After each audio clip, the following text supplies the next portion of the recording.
Support for City Series Boys Football is provided by the Akron Public Schools Career Education Department at 330-761-3131 or apscareers.com.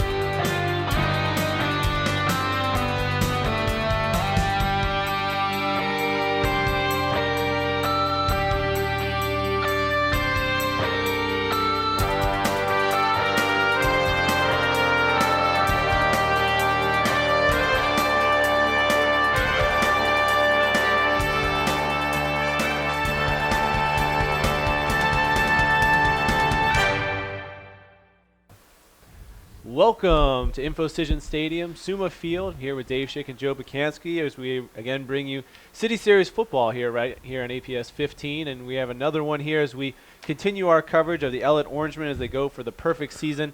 Coming in here with the Firestone Falcons, they will look to receive the ball here at Infocision Stadium. And Joe Bukansky, welcome back. Thank you. From your short lapse, missing the last two games. Yeah, but I'm refreshed. Ellet, as you mentioned, comes into the game 7-0. Joe Yost looking to really, through most of the beef of their schedule, if they can finish things out here, hold serve in the City Series 10-0 and looking at their second straight year of a playoff run. Right now they sit at fourth in that really difficult D2 Region 4, filled with the likes of Avon, Massillon, many other good teams. But as it is right now, the Orangemen would be hosting a playoff game. They hope to continue that as they are about to receive the kickoff. Received at the 18, will be returned to the 34 as he goes down there, and they'll start. Last week we covered the Orangemen as they won against Buchtel, a game that seemed to get away from a little bit, but they ended up scoring very early with Jake Fisher kind of doing a lot of damage from inside the 5. They would get within close yardage, and then he'd run it in from there. Had 2 running touchdowns in the first quarter. They had a field goal as well as a Matt Gear touchdown in the second quarter and kind of put up all their points early. And the second half stalled a little bit, but still had the cushion of the big lead. As Fisher will, again, start under center. He'll pitch it out right side. Looking it around the corner, he does for 7 yards, and he'll go down. First carry for Clavon Birch. Nice positive yardage on first down for the Orangemen. And we talk about the Orangemen, that's where their first signature in-conference victory this year. Buchtel, who they won in dramatic fashion over last year, really was a dominating performance from start to finish for the most part by them. Also a couple signature victories over a solid Talmadge team and a very talented Alliance team has got them sitting where they are right now. So set up now 2nd and 4. Hands off again, left side on the drag. And Birch will get 13 on the carry. Birch dragging defenders. And this is an interesting matchup tonight. A Firestone team that's definitely struggled and underperformed this year. Kind of a team going the other direction. But a team that presents some size problems at times for the Orangemen. Certainly on the defensive line, I think is where they're going to have some success. Haven't so far on the first down, but a team that's very big on the offensive defensive line is going to be a little different look than what they've seen against some of the other City Series teams. Looking to go left again. This time the first handoff to Matt Gear. And one thing, in this era of spread offenses and high-scoring offenses and hurry-ups and all that, one thing you got to do as the weather starts to turn here, especially for a deep playoff run, is be able to control the line of scrimmage and run the football. The best teams are able to do that. We see all these gimmicky video game type offenses, but you got to control the line of scrimmage. Ellet's been great at that this year. 2nd and 8. Offset I formation for the Orangemen again. Hands off left side. Birch has some room. He goes towards the sideline. Heads right towards the first down marker. They're going to give him the spot, and that'll be a first down on the 10-yard carry. Tackle on the play by Lewis Christian, but the problem with that is, as you mentioned, partner, it's too far down the field. I don't know if the defensive backs are getting too much depth or not coming up to run support fast enough, but they're not hitting Birch until he's 8 yards in the secondary, and by that time he's got a big head of steam going. And that time running to the long side of the field, gave him plenty of time to turn on the burners and get to the sideline for the first down. So 1st and 10 from the 39-yard line. We talked a little bit about the playoff run. If they were to host a playoff game, certainly wouldn't have the grip that they would here at Infocision Stadium, Suma Field, on this artificial turf, which a lot of high schools tend to have now. But going to Ellet, George Alton Stadium, certainly still has the natural turf that's been a little tore up throughout the season. But if you can run the ball well and that becomes a wet night, that's going to be a big advantage for the Orangemen there. Playoffs all about matchups, and against certain teams, Ellet's going to want to be on that natural grass surface, especially speed-type teams where they can grind it out between the tackles. Penalty moves it up, 1st and 5. And they hand off again. Birch is going to have a nice shift right to the right side of the center, and he'll get 4 yards on the carry. Nice job by Birch with the one little cut. Not a big gain, but instead of being stood up for a 1-yard gain, it gets him about 3 extra yards. Well, and we saw last week as well as other weeks where they tend to play one of the running backs a lot more in the first half. Second half, a little different story. Last week, Ivory got a lot of carries, and then towards the second half, they went to Gear and Fisher and Birch. Looking to run again. Still on his feet, and he'll go out. Matt Gear carrying the ball. Depending on the spot here. Down to the 23-yard line. Yep, they'll give him the first down. As Gear, a tough guy to bring down. Gets 2 hard-earned yards there. And Ellet doing it as they normally like to, pounding it on the ground right at Firestone. Really impressive job so far by the right side of the Ellet line. Number 73, the tackle, Jacob Jones, doing a great job over there. Well, we saw last week, not a lot of attempts, only 6 attempts by Fisher as he uses his legs a lot. Fisher, 5-yard carry there. Boy, on cue. That's an element that he's really, and they've really worked that in a lot more this year, going with a little spread option look there. He's become much more of a running threat. When we first saw him, he was kind of a play action type of guy, not really a threat with his legs, but as he's grown as a third-year starter, he's really matured into that role. Well, and you have to think, last time we saw him, he took 2 into the end zone from the 1-yard line, so kind of doing a lot of running from in the trenches that you would think maybe the fullback or running back would do.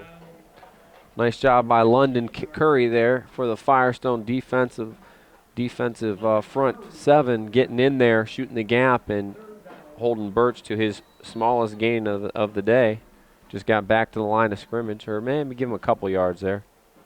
So 3rd and short now from the 16. Fisher may have to pass here. On the bottom of your screen is going to be David Smethers, but doesn't go that way. They're going to run it.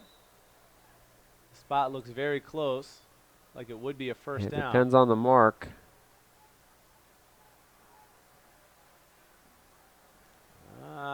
We're not nope. going to measure. 4th down. Didn't quite get there. And Firestone's come a long way. Watch for maybe the hard count here. Try to draw Firestone off sides. Maybe come back with the same play with Fisher. And certainly much more confidence in this offense that we saw with Coach Yost in years past. May not have gone for a 4th and short in this situation. Look at Gear. The points, but you have a guy like Gear. You need 1, I'll give you 6. Just refused to go down. And Ellet chewing time off the clock with 4 first downs. They haven't even attempted to throw the football. When you know what's coming and they still can execute, that's when you know you have a solid football team. Firestone just getting beat up front right now. Smithers and Dakota King at the top of your screen. Will they get a look? Let's see. Fisher in the shotgun. Going to roll that way. There'll be blockers. Tripped up at the line of scrimmage. And they'll give him 2 yards on the carry. They had him for a loss, but he managed to kind of slither out of the first hit and get down closer to that end zone. Even when their carries look like they're going to be stuffed for nothing, they still get 2 and 3 yards, which make those 2nd and 3rd down plays manageable. 2nd and goal from the 5.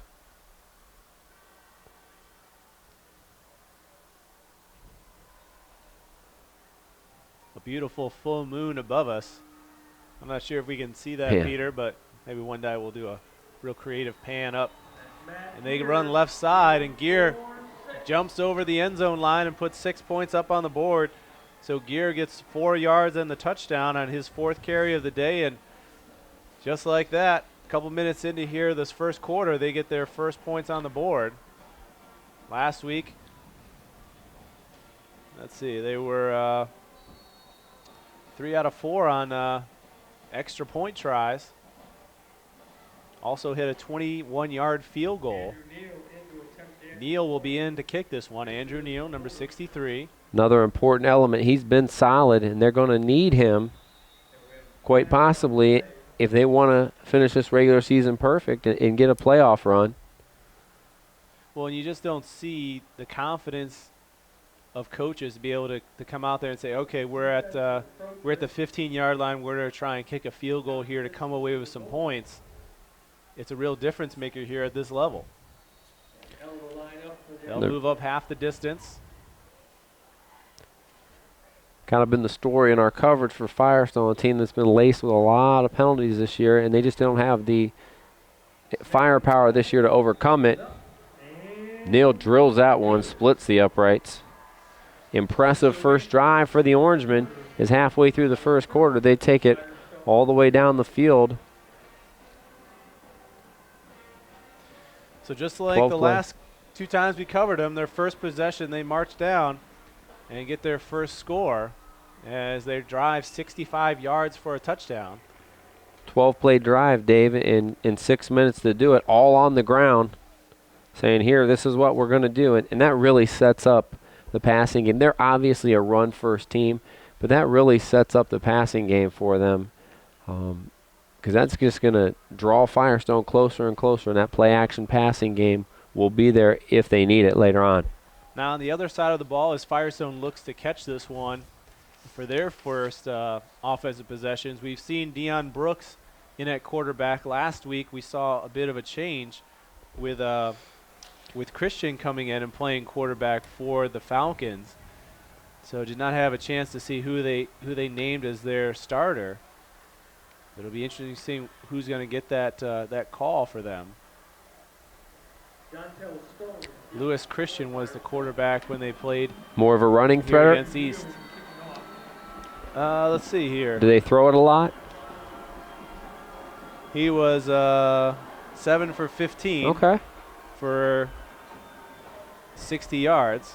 On the return at the 5, comes out right side, trying to get around the corner, dances through. Hey, he'll get past the 20-yard line, gets to the 22 on the return. Number 31 there on the return, Isaiah McLean, and that could have been big trouble as that ball went over his head, but a fortuitous bounce as it bounces right back to him, and he does what he can.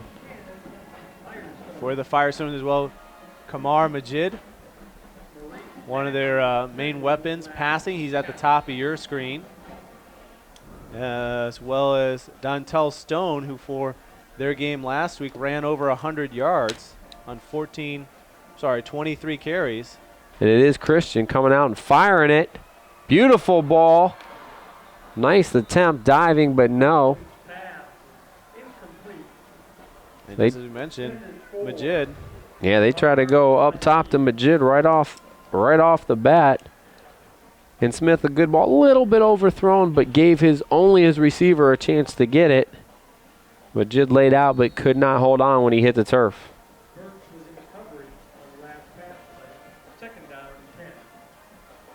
Looking to hand off, bumped each other in the backfield.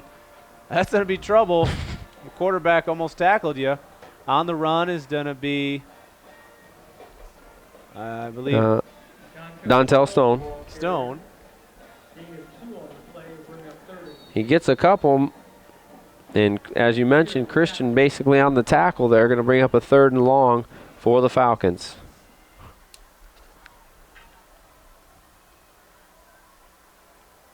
He'll line up in the gun, 3 wide.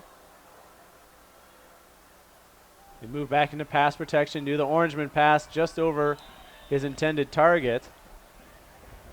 Legit again, so 0 for 2 passing and a long 3rd down situation for the Falcons. Yeah, Christian very way early. too tall on that one. Luckily, that one wasn't picked off as he missed that slant by a good couple of feet. And just like that, Ellet going to get the football back here with seemingly pretty good field position. So he's looking to be back to punt.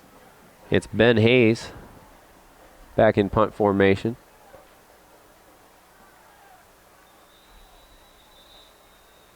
And Timeout, Falcons. As they want to talk over what they're going to be doing here while we have a break. Want to let you know City Series football here, right here on APS 15, supported by Akron Public Schools, where adult vocational services have been providing career training to adult learners for over 55 years. Over 350,000 people have enrolled in customized programs designed to meet the ever-changing needs of Akron area business, industry, and government. For more information, visit apscareers.com. So you getting the moon, Peter? Look at this moon. Isn't that beautiful? That's nature's best right there. that is a full moon. That is a Halloween moon. It is. What a perfect night it would have been to have Halloween tonight. It'll probably be 35 degrees when we're out there sludging our kids raining. around. Hayes back in punt formation for the second time. Gets the snap, kick is away, but it goes that's straight up. It pretty doesn't go short. over the line of scrimmage. And it goes out at the 30. Wow. It did not seem like it went that far. Wait, here he comes. 32? I thought the 32. Wait for it. 31.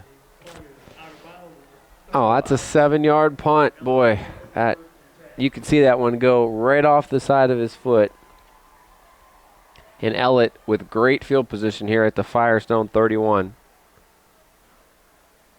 Not exactly what you wanted from your special teams, a 7-yard punt. Didn't have a lot of pressure, just kicked it straight up to the moon. So they'll start over with great field position at the 31. Didn't do any favors for this defense that was out there for almost 6 minutes on the first drive. Fisher keeps it himself. And a 7-yard gain for him on his first carry today of this possession. 14 yards rushing already on 3 carries. And make no mistake about it, this is a much more skilled and talented Ellet team. They're putting it together. They've always executed well, but they have some skill to go with it too, and it also goes up front. They do a great job at controlling the line of scrimmage. Looking to hand the ball off left. Nowhere to go is Ivory. He's going to get a yard on the carry. Nice job by number 31, Isaiah McLean, trying to rip that ball out of there, but he also holds on. Give Ivory a yard.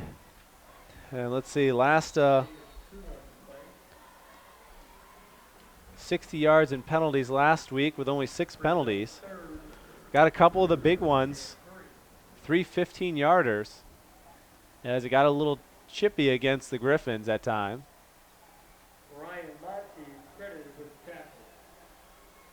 Fisher 3rd and short. In the gun. Gets the ball, and he's going to run left of tackle. And he's going to be just short of the first down, so he'll get 2 yards on his carry. But his holes seem to kind of disappear pretty quickly. Yeah, he tried to go left from his center, Casey Barker, and Barker's the one that ended up making the initial hit as he didn't get left enough. Edwin Williams on the tackle for the Falcons. Second, 4th and short situation in as many possessions. Last time they went for 6 yards, giving it to Gear. This time No. they're going to try and push. I don't think so. I don't see it going forward. Fisher had problem with the snap there, so he didn't get a good jump. And I think Firestone holds right there. Yeah, did not get to the line of scrimmage. 1 yard loss. And he never really got the snap. And credit with the Firestone defensive line. They won the battle that time, getting excellent penetration, forcing the turnover on down. So Good win for the Firestone defense there with the short field. So they punted, gave it to him at the 31. Not able to get a first down, so they take over from there, and we're going to have flags All thrown. kinds of movement. False start on the Falcons. We saw last week the Griffins set and ready. By the time the referees blew the whistle, they were already hiking the ball, trying to get out there quick to try and get the Orangemen to hurry up a little bit, catch them off guard. Of course, they hurried a little too much, got their own penalty. That one here on the Falcons, their third penalty of the game. Christian looking over the center. Contact there. That's going to be pass interference, I think. That was tough because it was tipped, but you're saying the contact came before the tip. Matt Gear with a great read as he just read the eyes of Christian there and almost picked that off for 6. But I think it's going to be all for naught. We should get a flag on the Orangemen. But they're talking right now because that pass was tipped.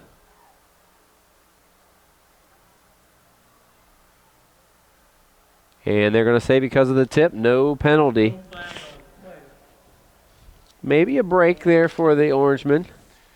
Well, as a referee, you're kind of, he's looking at the interference. The interference is there. He throws the flag, but he didn't see the tip. As we discussed before, kind of looking at just an area of the field, you don't see the others. They confer and find that 2nd and 15 is what it is.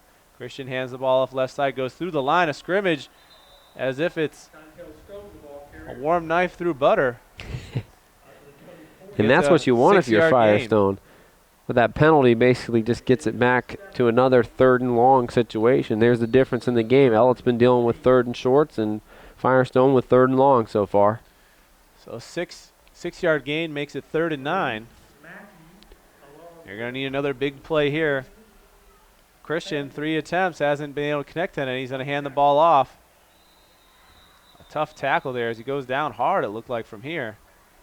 Does Stone. Yeah, good gain on 3rd down, but not enough.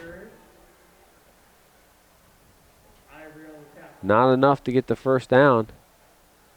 And they don't have anybody in punt formation. It looks like they're going to go for this. Jacob Ivory on the tackle for the Orangemen.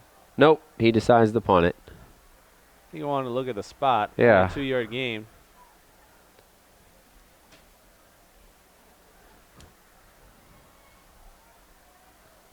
Mays back in punt formation again.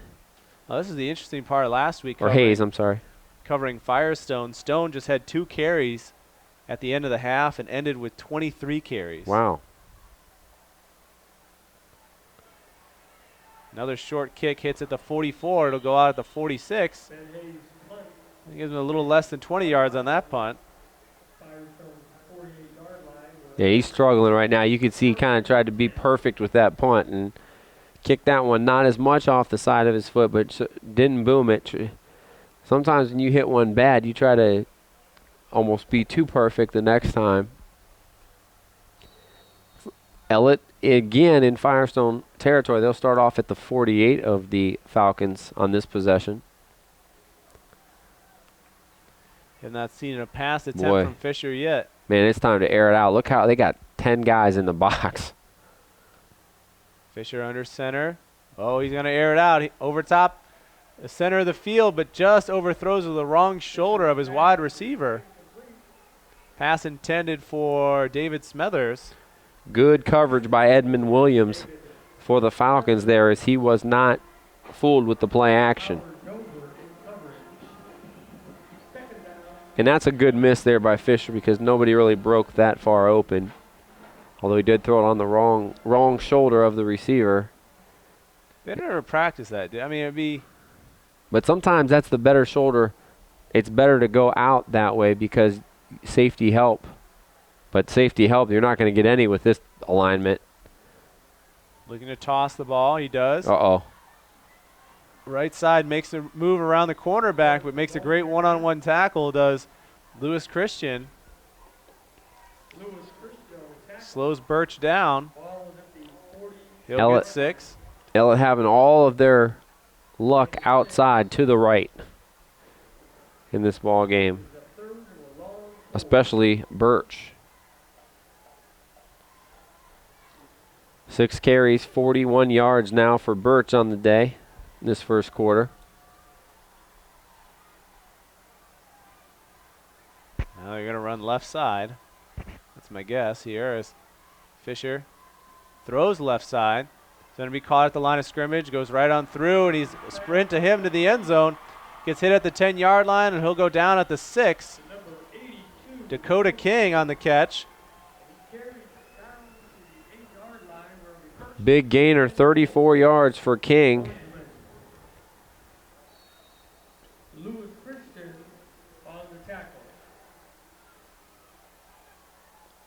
Nice throw and catch there on the screen, and a great job by the center, Casey Barker, getting out there to block and others.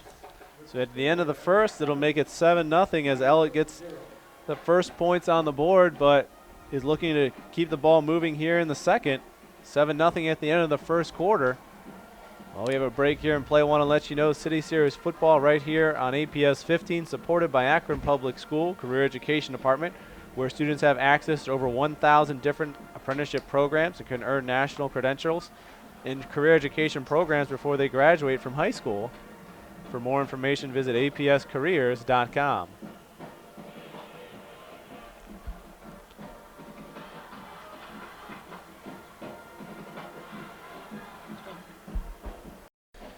So 7-0 is your score, and we continue to move on. We'll switch sides. Now they get to go to the open end of the stadium, which, as you can see from the lack of wind, it's not really that big a deal.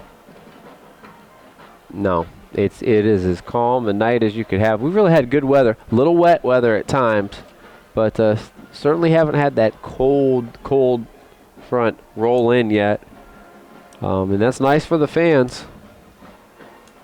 It's probably too nice tonight to be a homecoming night, though, isn't it?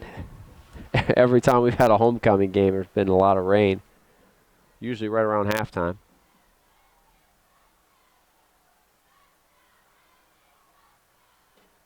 And they'll set up now 1st and goal on the 8. Fisher looks to hand the ball off left side, dances around to the corner, stretches the ball out, and gets the touchdown. As Birch goes from 8 yards out, and he gets a touchdown to join Gear.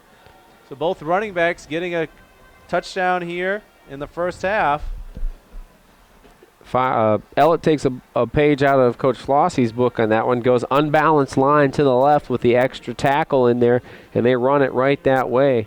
And a great job up front. Again, they're just doing the job at the point of contact at the line of scrimmage. Nice big hole for Birch, and he does the rest for the second touchdown for the Orangemen. So now Neal look to get it up to 14. High snap. Fisher gets it down. And the kick is good. So 14-0 your score. Out of 3 drives, they get 2 touchdowns. And they'll kick it back to the Firestone Falcons here in the beginning of the second quarter. See if they can get something going. 2 punts the last 2 times they've gotten it. Yeah, 2 3-and-outs. It's just a dominating performance, though, so far by the Orangemen. But you can feel how quickly that first quarter went because we've had so many rushing plays for the Orangemen that have just kept the clock going. On the evening so far, they have 17 rushing plays in what amounts to just over a quarter worth of football. Yep, and Firestone's got 3 on the ground, 3 in the air. Nothing doing in the air. Dontel Stone with positive yardage each time on the ground. But remember, in both of those possessions, they've been second or third and long, one because of the penalty.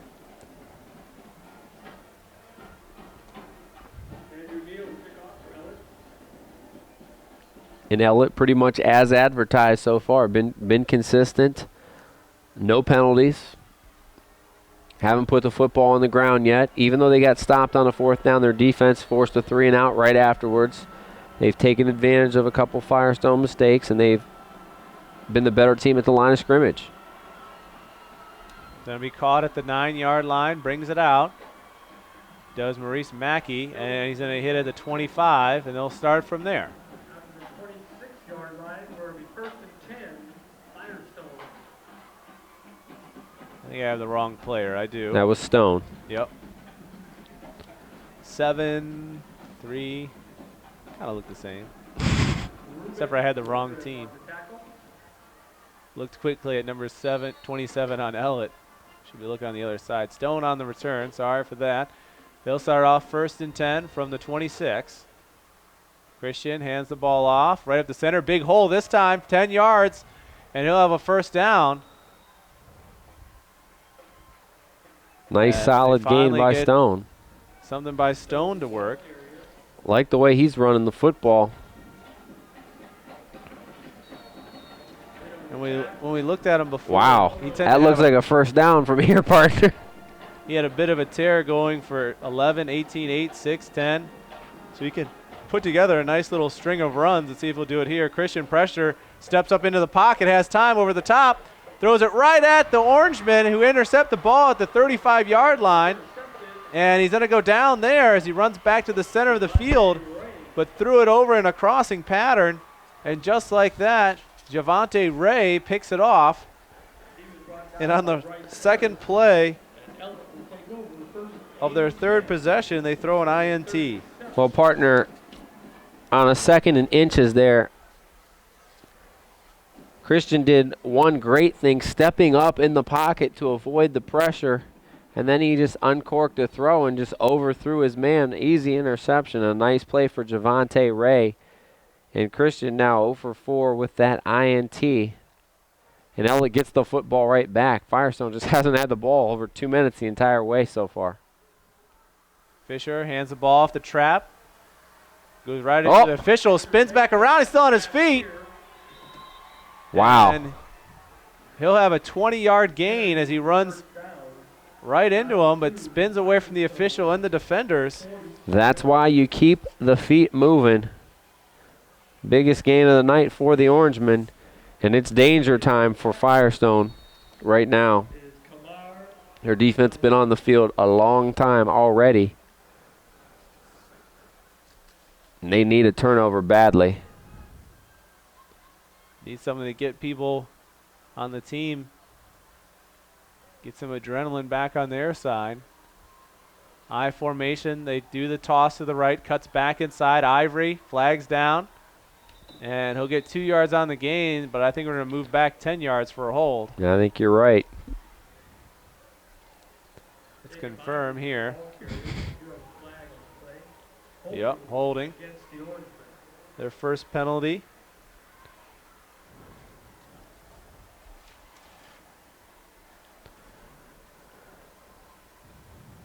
The good news, they get first down over. The bad news, it's about 1st and 21 maybe.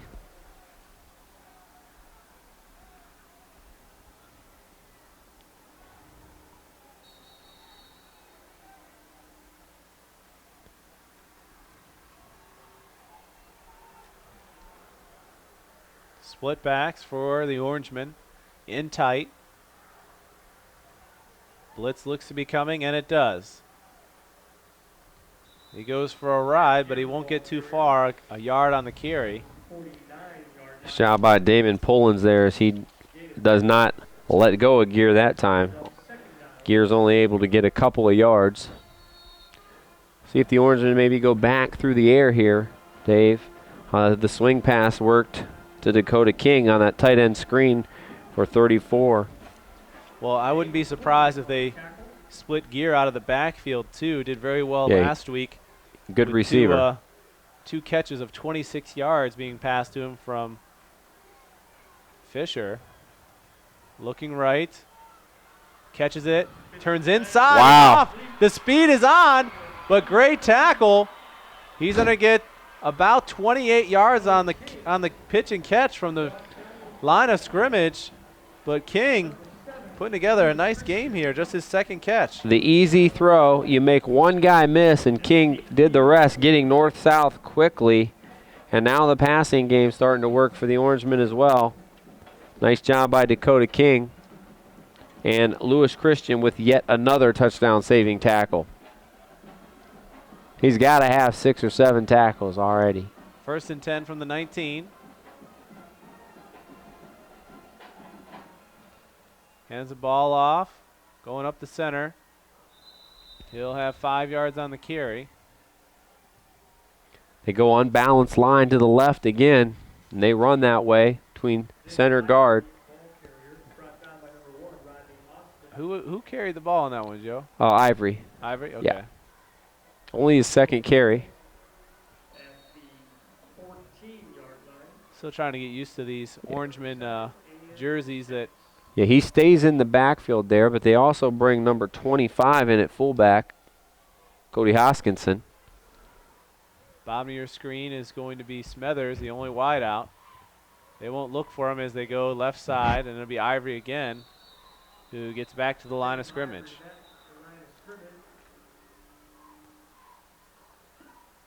And that's it. Firestone won that battle up front.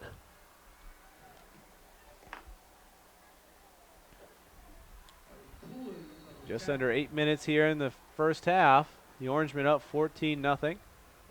Dave Schick. Joe Pacansky back here in the press box with us here at Infocision Stadium, Suma Field. Home of the Akron Zips, if you haven't looked at your screen recently.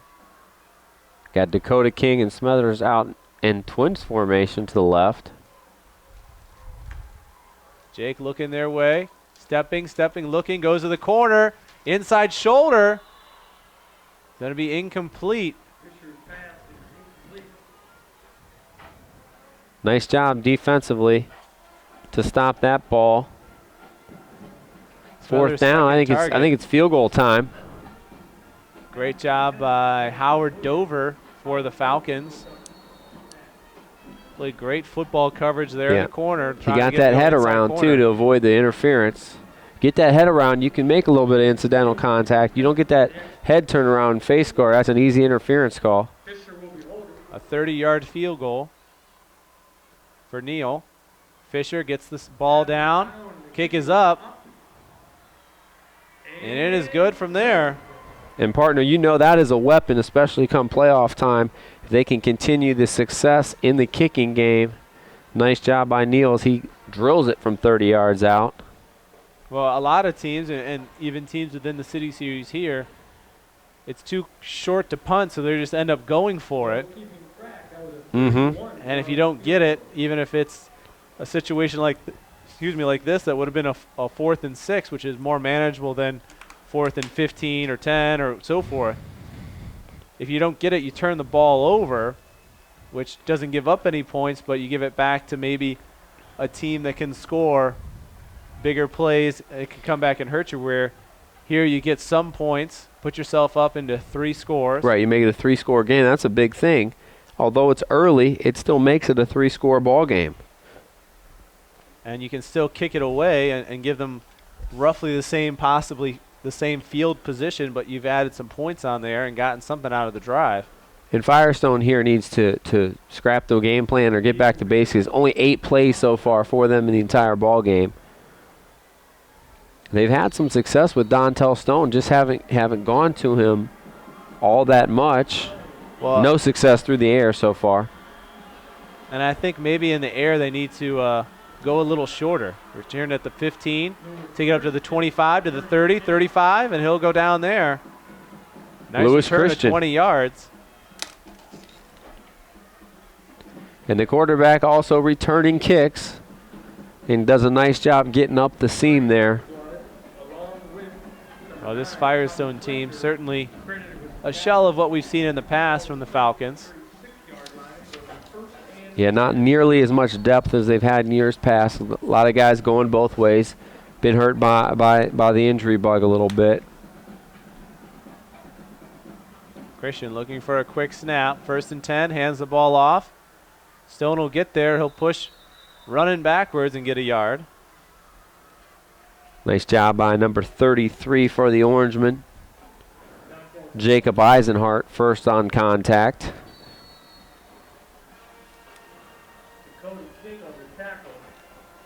It's amazing any level what the difference between second and third and 2 or 3 and second and third and 9 or 10 does for you.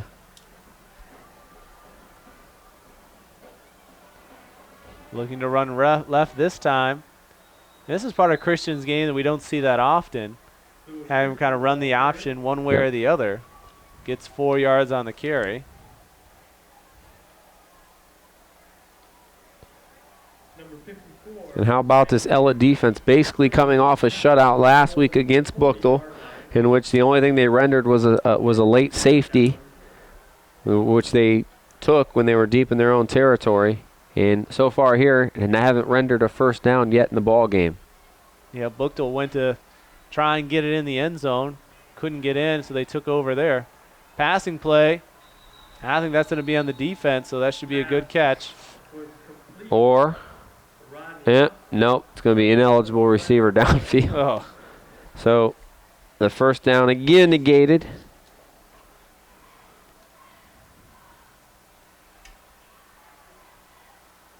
Catch would have been enough for the first down.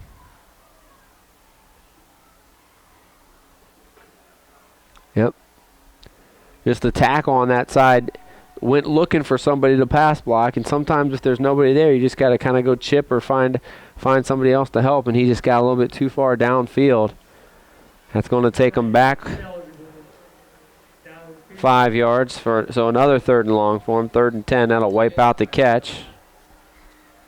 And Christian's first completion and their first down. Ball's placed at the 35-yard line. looking to pass again. Caught by Stone.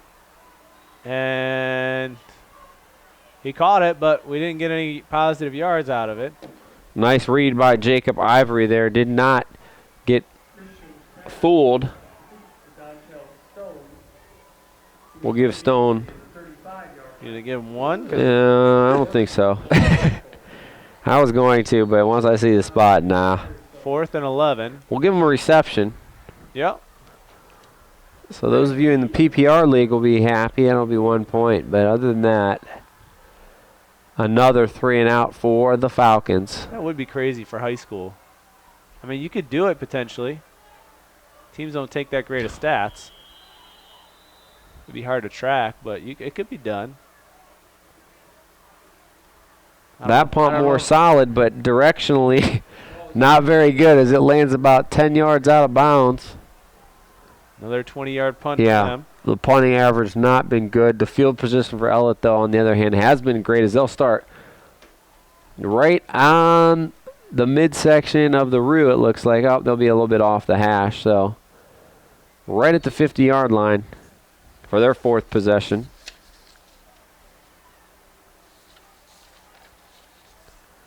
So with 5:25, they try and get additional points on the board before halftime. Do the Orangemen. Fisher, low snap, bobbled it, looks left, has a man open. If he can make the reception, he catches at the 28, turns at the 20, and got caught up. He had to slow down. A 32-yard catch. Fisher sends it out. Yep, Smothers had to wait on that one, but if you're that open, and the snap was good, and I don't think that Fisher might have had all the laces on that one, but he still gets it out there in plenty of time for a nice, easy pitch and catch. Like I said, they're not doing a lot in the passing game, but their 3 completions go for 34, 28, and 32 yards. So picking his spots, but doing it really effectively.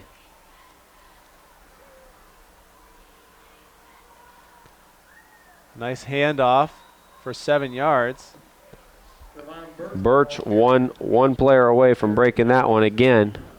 Well, and it's so seamless when you look at that handoff. Fisher turns, hands the ball off very smoothly, and then does a little of his own play fake as if he still has the ball in his hands, possibly away from the defense where they couldn't see it. And what it does is it freezes those linebackers for about a quarter or half of a second, but that's enough to get Birch through the hole into the second level. Maybe it's not going to spring him for a touchdown, but it allows him to get a couple extra yards. They try again off the right guard.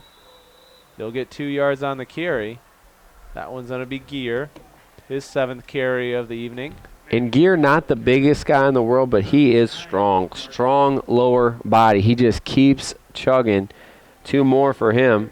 He kind of reminds me of that, like, Reggie Bush, Darren Sproles type player because he's so quick. And he catches the ball so well. Yeah, but the difference is he's playing more of a traditional fullback, and he's running more between the tackles than those other guys do. They'll do it somewhat, but they like to get out in space. So maybe more of like an LT back in his prime in his day. He's got the right number for it, and he gets right to the sticks there. Let's see if that looks like a first down from up here. Eagle-Eye Dave Schick is on it once again. I don't think you've missed this year. It is a little easier here at Infocision than Ellet or Buchtel or Kenmore. Oh, it's too high. Yeah, right. Wow, it is beautiful. What a facility. I was doing pretty well at Buchtel last week, though. The referees gave good spots, you could tell. Not quite as high there as here. That also, I could call it because you weren't here. I didn't feel bad. I could call it. If I was wrong, I would just... You could just deny it later. It's kind of a long show of me just talking to myself. Hands the ball off again. Very close. The scrum's moving. We're still moving. Wow. No whistle. And he went from the 4 to the 1 of just a pile. A little bit of help from his buddies, too, that were... And that's... You know what? Right now, I got to tell you, there's only 3 minutes left in the first half. That was Birch again. Yeah. Just moving the pile. What did we give him? 8 yards? 8 more on that? 7? Okay. There's an offensive lineman that's going to vying for player of the game right now. I'm just going to tell you that right now. Which side are you going to pick on, though? Fisher goes to the Ellet side. Which side of the line? The right side right now, but they've both been good. He goes left side for a 1-yard touchdown, and Fisher gets in the score and gets 6 points on the board. Well, we realize the guys that are getting all the credit because we keep calling their names, but they're getting all that credit because Ellet is dominating up front. Maybe can you give me their numbers and where they're at? Oh, absolutely. We'll give them props here. Snap, down, kick is up. I mentioned a couple guys. Jacob Jones, the right tackle. Casey Barker, the center, has been really active. Tyler Butcher out there. I'll give you a few more as we go along, but keep your eye on them. They're doing the job right now. And Ellet all over Firestone here with 2:30 in the second quarter. 24-0 is your score. They scored just 1 touchdown in the first quarter, go up 7-0. They were in position to score as they started the second quarter. Got a touchdown, a field goal, and another touchdown. Well, here's the difference in the ball game, and if you've just joined us, it's pretty simple. The Orangemen with 10 first downs and Firestone with none, and the Orangemen 4 possessions, touchdown, field goal, touchdown. This is a big quarter, though. I mean, yep. 17 points within this quarter. It's not even over yet. I mean, we don't know what the Falcons are going to do. And Firestone, 3 and out, turnover, 3 and out. That's their 4 possessions. So there you go. It's not going to be close when your defense is on the field the entire time, especially against a good Ellet team. Firestone, if they want to have any chance of getting back in this one, they have to find a way to move the foot and keep the football in their hands. Going to be picked up at the 18-yard line. Come into the center of the field, try and get around to the outside. Has blockers there if he can turn it on. Gets to the 30, to the 32. Ball comes out. And they're going to say he was out of bounds when he caught it, but he also gets an additional 2 yards. Right, and actually a break for the Falcons. In a day where they've had none, a great return was almost negated by McLean as he fumbled, but he fumbles it out of bounds. Recovered by Mitchell Carver, but he was standing on that white sideline, outside the sidelines, out of bounds. So Firestone keeps possession with their best field position of the night, or ties their best field position of the night.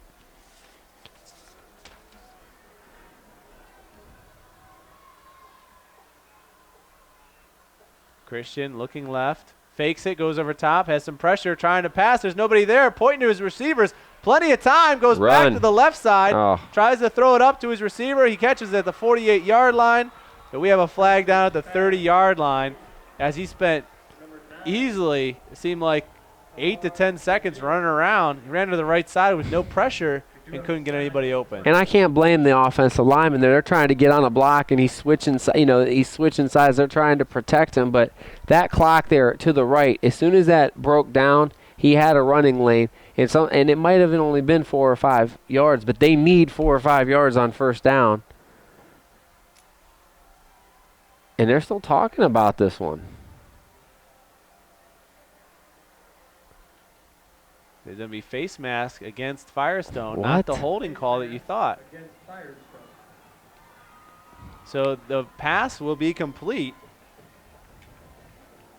Christian gets his second. I think I think it'll negate it because they're gonna take it from the spot of the foul. If it's still first down, it'll be negated.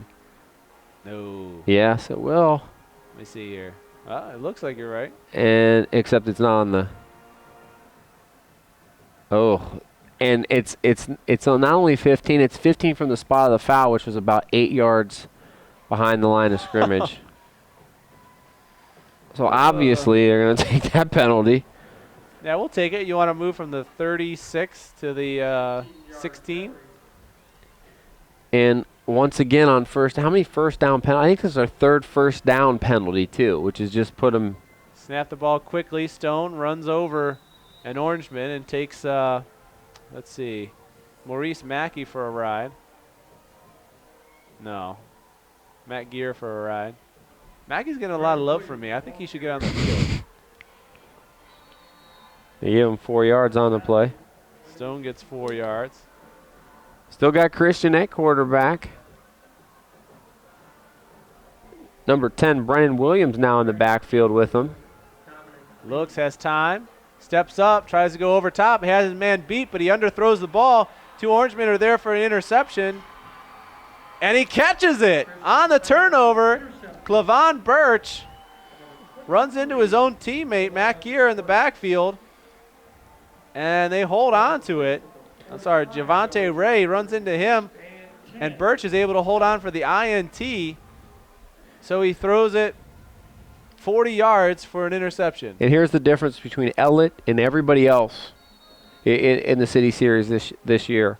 Ellet has defensive backs that make that play. That's going to go as an incompletion a lot of the time. Ellet's had 2 chances, and they've turned it into 2 turnovers. And that's part of the reason they're undefeated.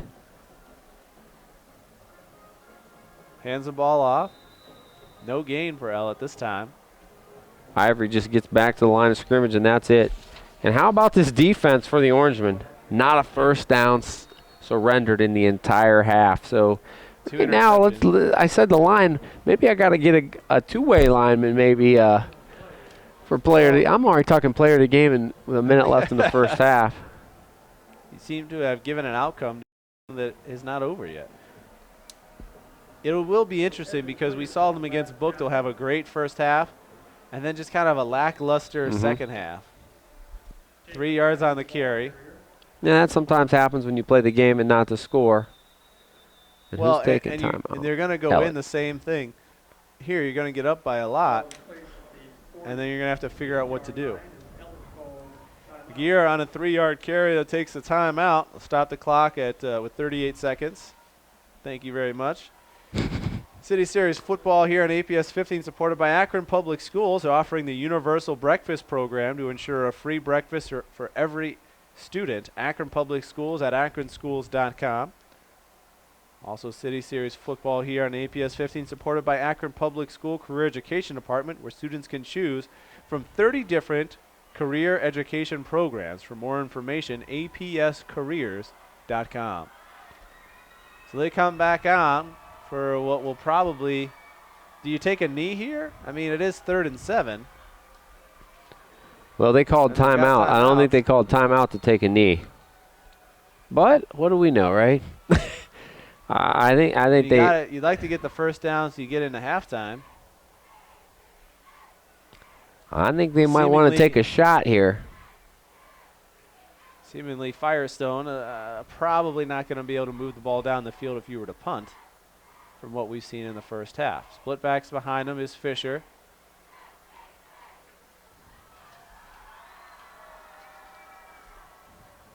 Fisher hands the ball off. He'll have a first down. He has 20 yards on the carry, and he'll go down at the 34-yard line.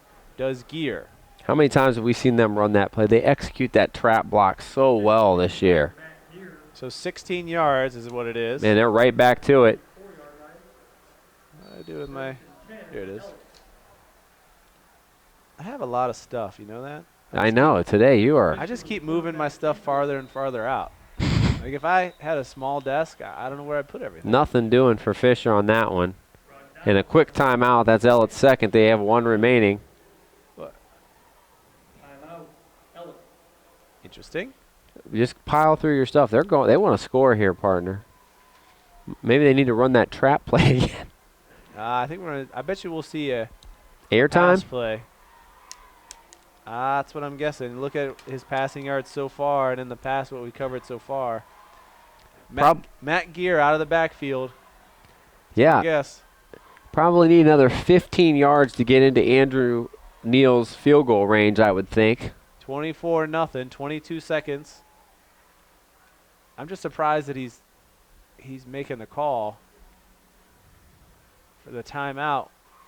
I was expecting Firestone to be trying to, get him out, but they're making the timeout call here because apparently.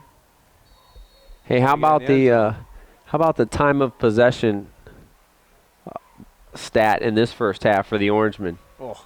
About 20 minutes to 4. I'm not sure Firestone has. They 4. might not have 4. You're right. They're going to air it out. Left side down the sideline. He goes out of bounds, comes back in, and is very close. I called it, man. Good call. That's why the official dropped the hat over there. So if he does catch that, it's not like basketball. You can't reestablish and let it once you're out of bounds, you cannot touch As a it. receiver, you can't be pushed out of bounds. You can't. Have to push your defender. And obviously, your defender's trying to push you out of bounds. But he went a good 2 steps out of bounds to kind of come back in. Yeah, that's why you don't see many routes ran right on the edge. So 3rd and 9 now on the incomplete. Fisher now 3 for 6 through the air. And I bet he's going to hand off this time on the 3rd and long. He does. On the trap, he'll get 2 yards. Yost calling timeout. Don't think that's enough to get him in field goal range. 1 yard line. Gear with 10 carries here in the first half. Well, you can't really go for it, I think, from where you're at. You only have 10 seconds left, so you could potentially maybe take a shot at the end zone. But I don't think you're going to be running it from here. I know, even a first down and then a spike. Are you going to have time with 10 seconds left to even spike the ball if you get a first down? Maybe if it's like a quick slant, but Yeah, but are you asking for bad karma with 10 seconds left, up 3 touchdowns to go for another touchdown before halftime? I think it depends what you come out and do in the second half. I think yeah, you go for it. Right now you go for it. Go for the touchdown? Absolutely. It's early. It looks like a lot of that's what they're game doing. left. And then bring in some of your JV guys in the second half, if you can.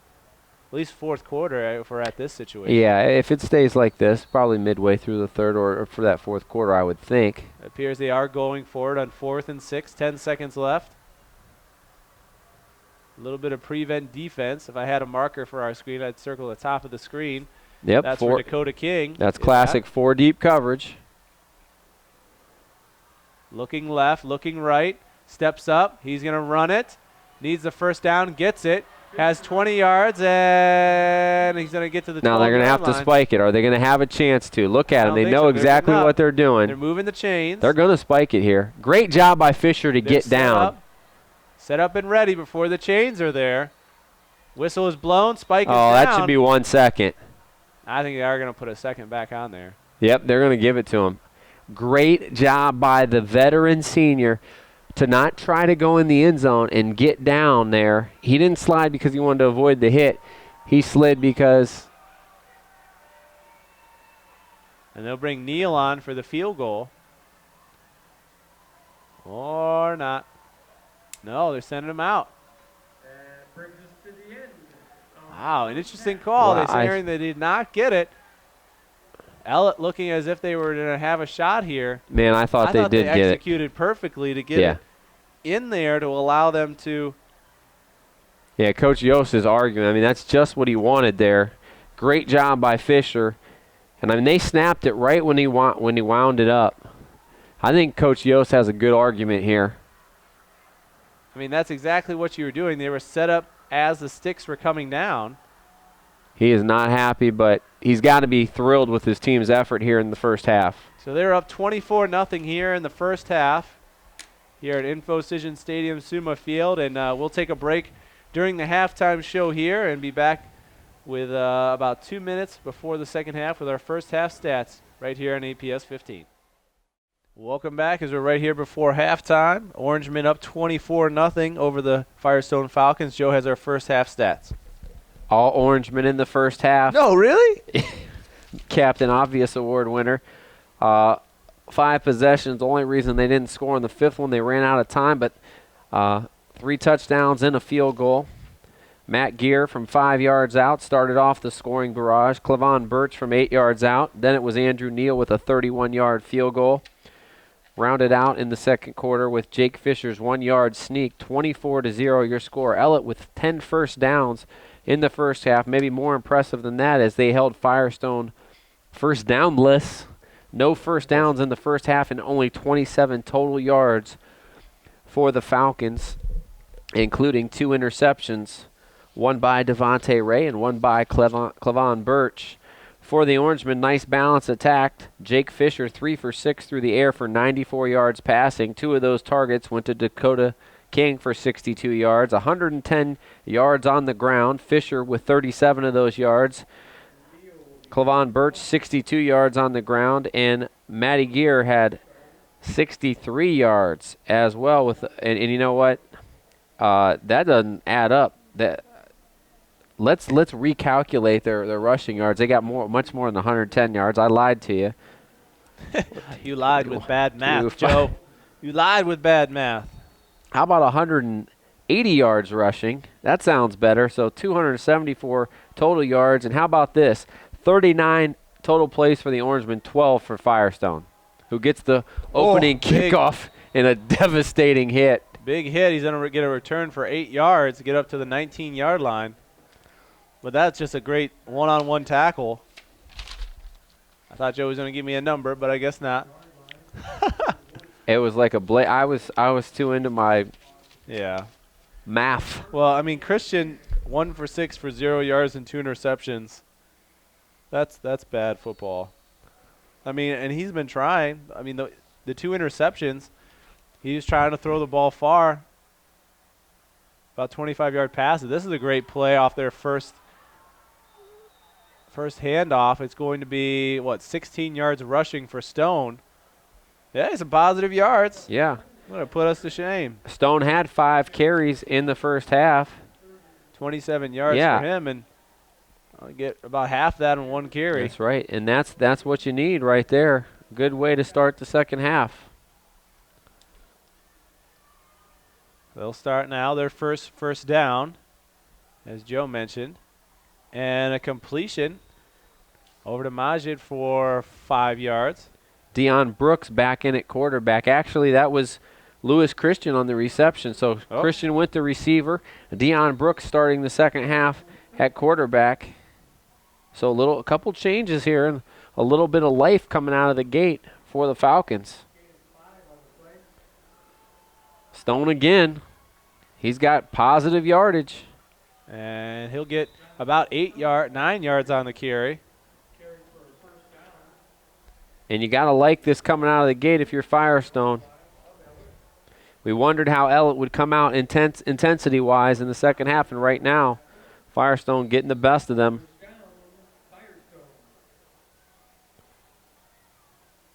So Brooks now takes over. Can he bring the spark? Looking to pass left, right, puts it up top, one-on-one coverage, throws it short though, and same result, interception at the 15-yard line as Trendon Arnold, is that right? Nope, Javante Ray. No, yeah, wrong team. Second INT of the day. Looking wrong side, apologize. Ray Another interception. So Brooks on the incomplete just threw it short, and they turn it over. And Christian on the kind of interception. slipped there, Dave. He needed Christian to go up and make a defensive play on that one. And Ray kind of got under it, basically fair caught it for the interception. So Firestone with a couple successful plays and then can't get out of their own way there. Third turnover. Looking to roll right. He's going to run it, has a blocker in front of him, cuts back in. Good job by the defensive line of the Falcons to shift over to the left.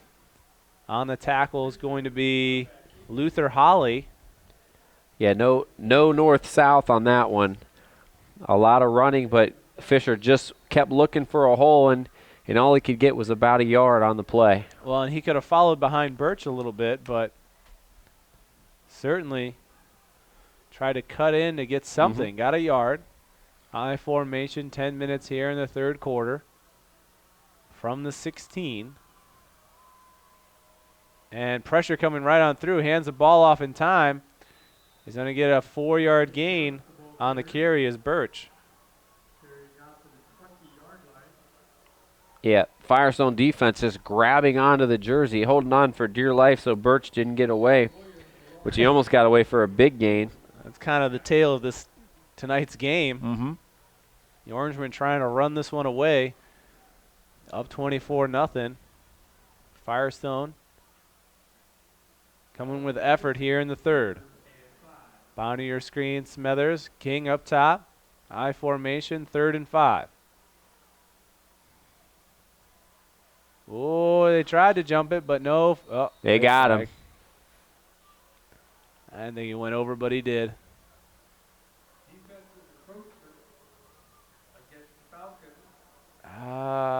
Should be a first down. Yep. They're going to wave it. 6th penalty for Firestone. It gets it to the 25-yard line, 1st down and 10. And as soon as he came to the line, Joe, you and I knew that's what was coming. And you got to make them. Nice job by Fisher, but you got to make Ellet earn it. They're good enough. You got to make them get those tough 5 yards, those freebies. Same formation, and Fisher will run right behind the center. He'll get 6 yards rushing on there. And that's not a design play out of the huddle. That's a read where they're not over the center there. Maybe just a little audible by Fisher there, but a little sneak. And I'd take 6 yards on 1st down whenever they would give it to me. 2nd and 4. Heck, I'd take 4 and be happy.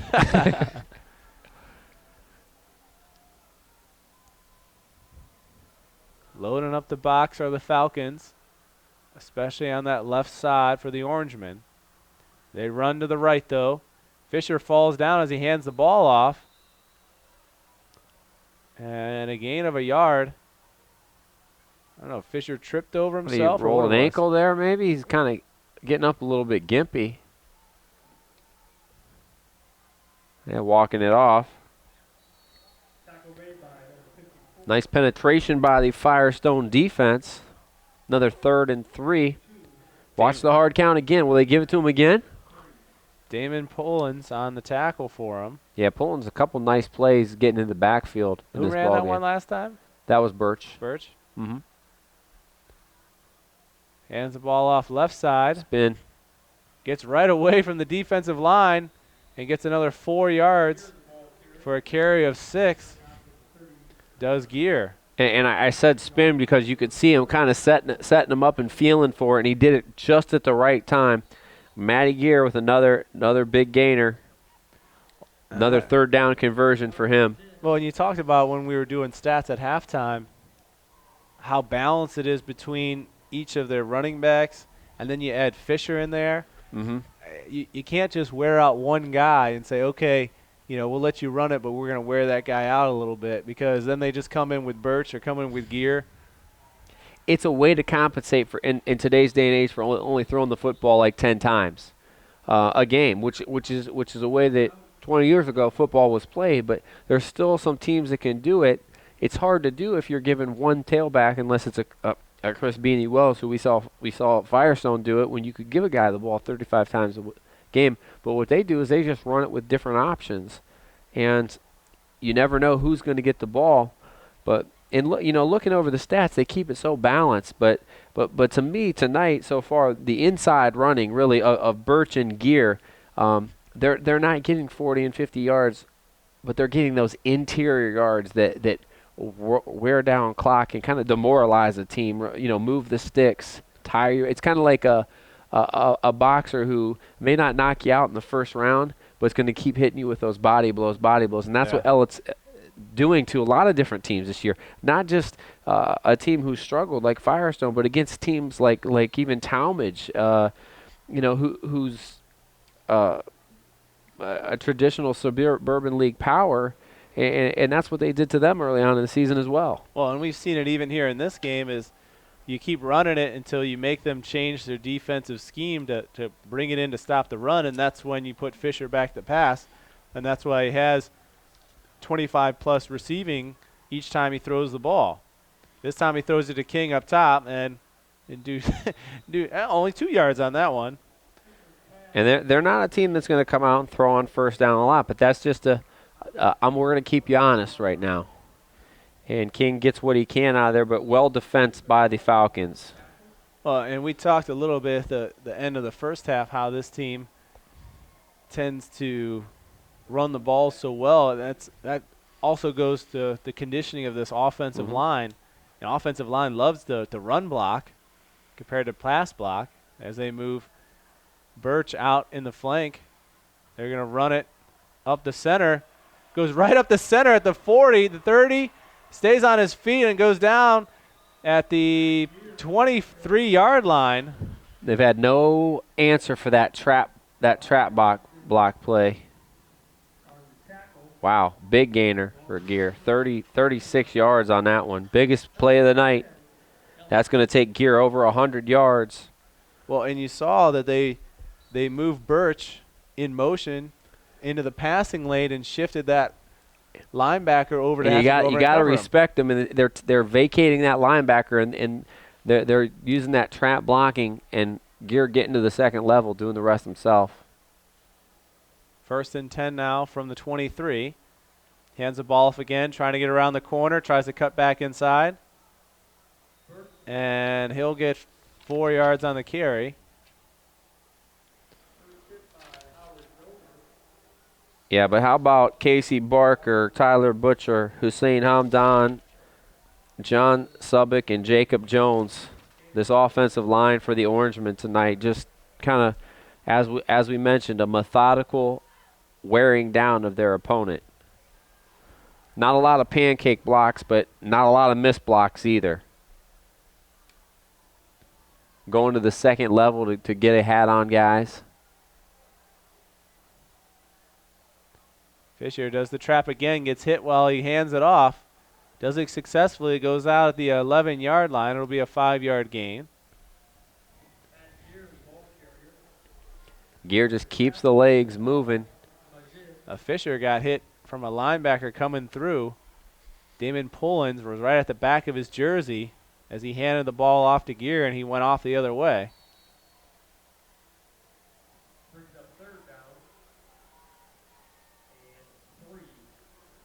Third and a long 3 for the Orangemen. In field goal range already, but they definitely like to put another 7 on the scoreboard. They only tried to do it before the end of the first half. Tried to spike the ball and didn't get it in time. Fisher overlooks it.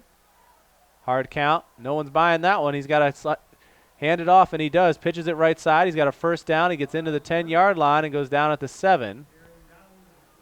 And a nice job by Christian as he takes on Gear and gets off the block to save a touchdown, but Birch getting out there again, and they're getting out on that right side on that sweep whenever they want. Nobody containing on the left side of that defensive line for Firestone, making it easy pickings for Cleavon Birch. So 1st and goal now from the 7. 9-yard carry for Birch. They'll put 2 down low, 1 up top, and Fisher in the backfield to look it all over. Firestone with man-to-man coverage on the wideouts.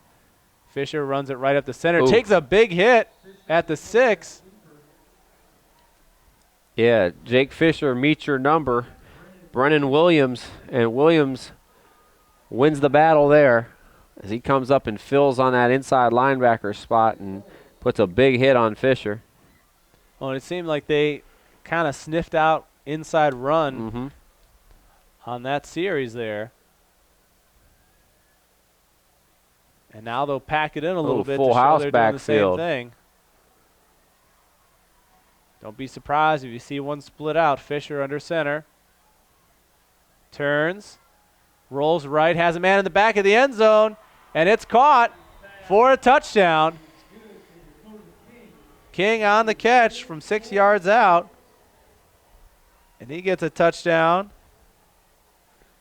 Execution just excellent as King on the drag route there. His second option. The first option was the up back, number 28, Jarrett Jones. He was covered up. And then King on the drag, who's been a very dependable receiver, now 4 receptions, and he gets into the scoring act. It's almost as if when you see him that they finally look like they're going to call a run play, that's when they go pass. Yep. Snap down, kick is up. We got whistles out there, though. They're going to call kick it is good. good. So 31-0. Your score here as it's been Ellet Orangmen all over the field. Offensively, defensively. They've only had 2 drives that didn't give them points, and the last one would have resulted in some points if the first half hadn't ended so quickly. Try to run up and spike the ball if you missed it. Didn't get it in time, and here in the second quarter they make up for it, go right on down the field and score. I mean, what can you say? Scoring off turnovers, 5 possessions, 5 scores, and haven't done it with a play bigger. Their biggest play came on that last possession, the 36-yard run by Matt Gear, but it's been just chipping away and over 50 plays now offensively, and out of those 50, only 1 has been for negative yardage. Yeah. Haven't fumbled yet. Haven't thrown a pass that's been close to being intercepted. They just haven't made any bad decisions. And they've made plays, too. Whenever they've had a chance to make a play, their defensive secondary has been great, picking off 3 passes. The only 3 that they've gotten their hands on, they've picked off. Kick is up, then it'll be caught at the 10-yard line. At the 20, tries to go right side, cuts back in at the 23, and he'll be down there as the Orangemen surround him. On the tackle is going to be Bray Youngblood for the Orangemen.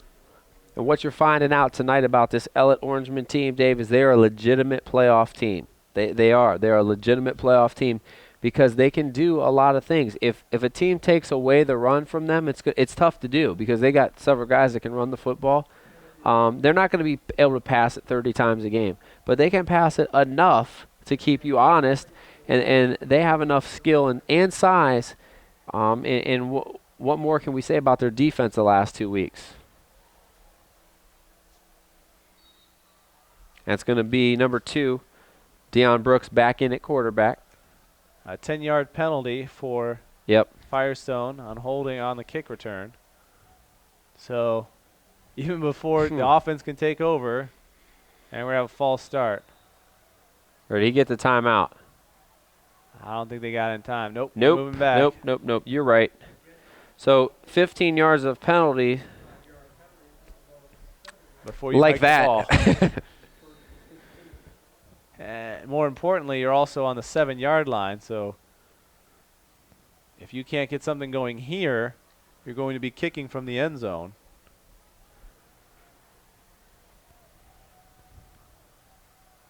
They'll have again Brooks in the backfield. 3 wide, has time, goes up top, overthrown, incomplete. Pass intended for Christian.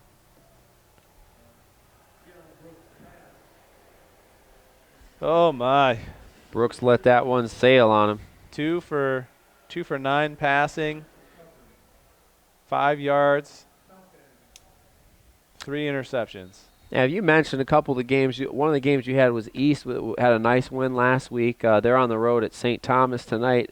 looking to duplicate what how about the Garfield Rams went down to St. Thomas. I've been a playoff team last year in the playoff hunt this year, and went down and put 55 to 29 one. Just physically dominated the Knights, which hasn't been done much. Good win for Bob Sachs going out of conference last week. 4-yard gain on the run by Stone. It's been an interesting year here for the City Series, where you have this Ellet team that's been together for 3 years now. Really, this offensive unit with Fisher, Gear, King, Ivory. I mean, all those guys. And now this year, Birch coming in and playing well. That it's kind of been they've matured together. It's been kind of off years for what are usually powers here in the City Series. They have a carry for no gain by Stone.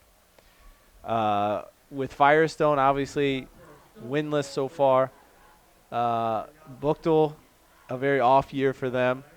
But then you have kind of the people that have been middle of the pack, lower of the pack. Kenmore's played well this year. We've covered a couple of their games. East has played well. I mean, both those teams much improved over the past 5 years that we've been covering them for sure. Yeah, new coaching staffs in place for a couple of those programs.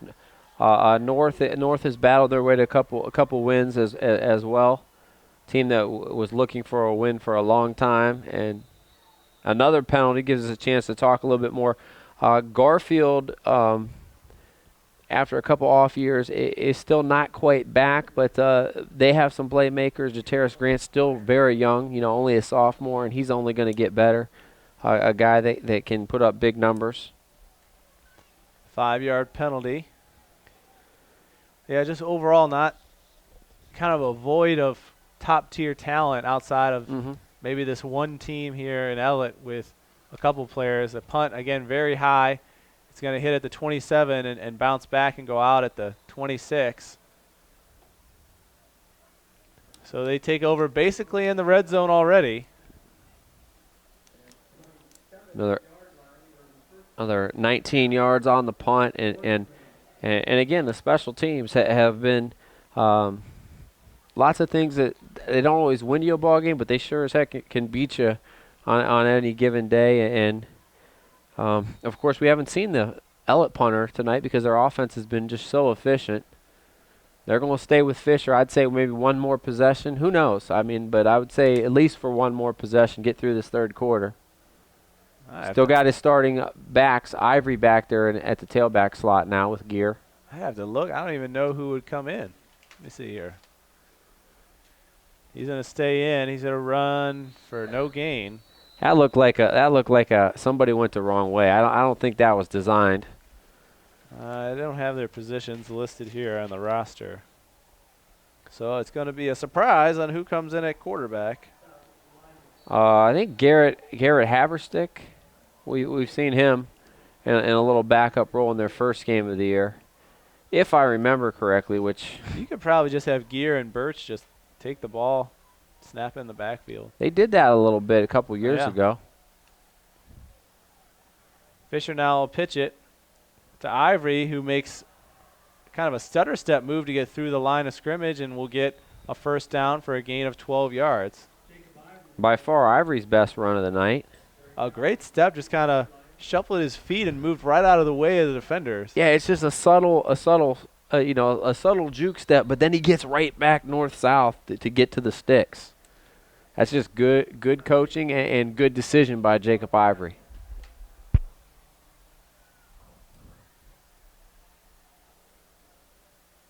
Inside the red zone again.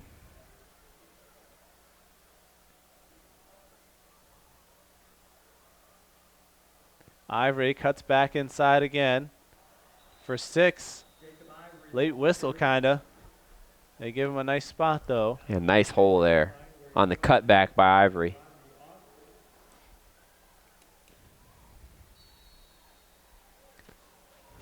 Nope. I was going to say one more play in the third quarter. Coach Yo says nope.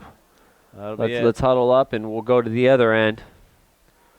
So the end of the third quarter brings us another touchdown and makes it 31-0 here at the end as time expires here in the third quarter. Want to let you know that City Series football right here on APS 15, supported by Akron Public School Career Education Department, where students have access to over 1,000 different apprenticeships. You can earn national credentials in career education programs before they graduate from high school.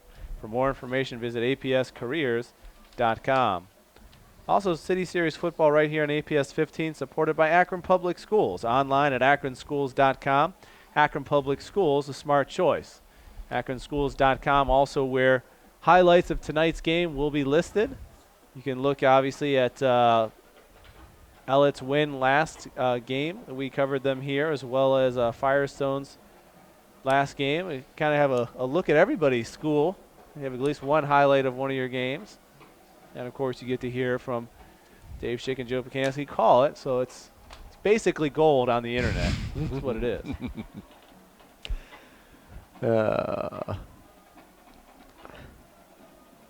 What can I even say to add to that? Well, you can say this. If you look at this Ellet roster, and we're looking ahead just because we have time to do it, obviously next year Fisher and Jake Williams, as well as Andrew Neal, the kicker, and where is he at? Dakota King are all seniors, so they'll be out. But you still have Jacob Ivory and Clavon Birch coming back as seniors. You're going to have a two-headed monster next year. As Ivory, nice great move to step through. Speaking gets of the one. touchdown from 10 yards out. Oh, my. You get a whole nother year of that. Can you believe it?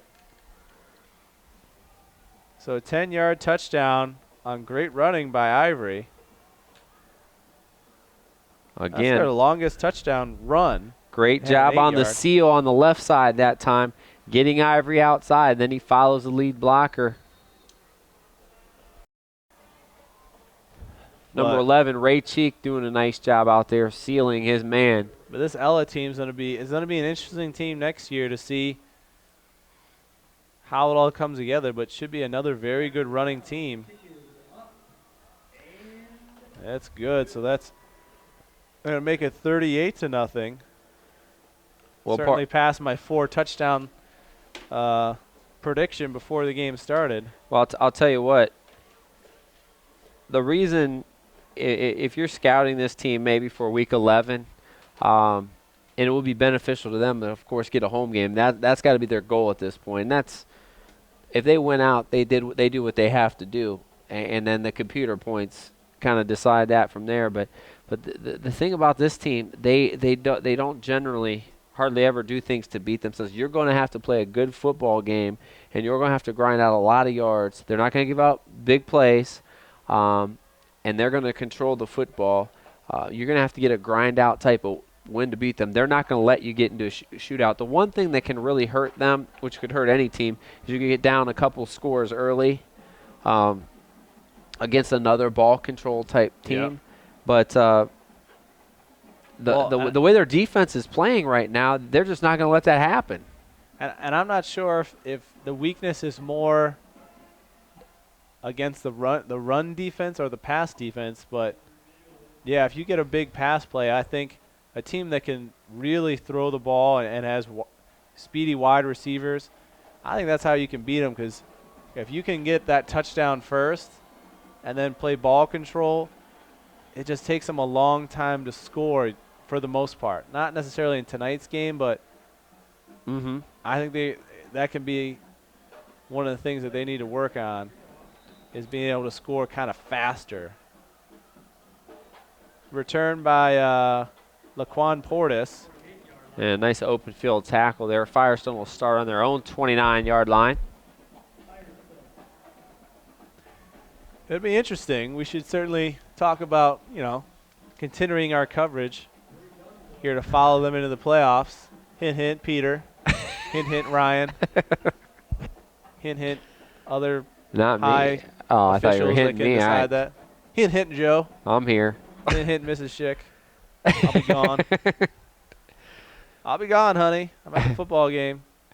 Looking to pass is Brooks again. Has plenty of time. Goes up top. One-on-one coverage. Throws it short again. Nice job. Really trying to make. Is that Fletcher? No. That was Mitchell Carver that went Midge. up. Yeah. Mitch Carver went up and Actually, a great job by the Firestone receiver of getting a little tug of the jersey there, not letting Carver come down with that, but a great job again, not getting beat deep by this Ellet defense. They play a lot of man-to-man defense on the outside. And this year they've been able to do that because of the good athletes they have out there. Their defensive secondary doing a great job today. Majid's got 4 targets, hasn't been able to reel any of them in. Most of them a little short on that one. It's hard to make a play. You're running downfield and you threw it short. 1 yard gained by Jared. No. I don't know. Jarrett Jones on the tackle. Yeah. Who was on the carry, though? Hold on. Was that Stone? No. I didn't think so. It was, hang on. It's a different number. It was number 9. Oh, Majid. They tried to sneak him in there and get a carry, but he only got a yard out of it. Flags everywhere, and it doesn't matter because Brooks, the pocket collapses, and he's sacked. Loss for 4 yards. That'll be declined. Ellet got quite a few of the backups in right now on defense, and they did a great job forcing another 3 and out.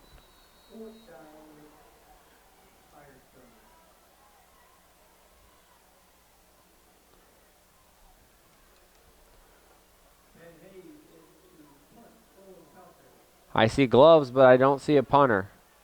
There he is. He see threw those his gloves? stuff back there. See those yeah. gloves on the field? Yeah. Are you allowed to just leave stuff on the field? I don't know. Procedure. There Hey, he that's gets the a best good kick one. of the day. Should have got rid of the gloves earlier. And great coverage. Good coverage too, absolutely. As Stone runs him down. Is that Stone? No. Number 21, Jonte Colvin. Jonte Colvin. With a good special teams play. That's a great punt.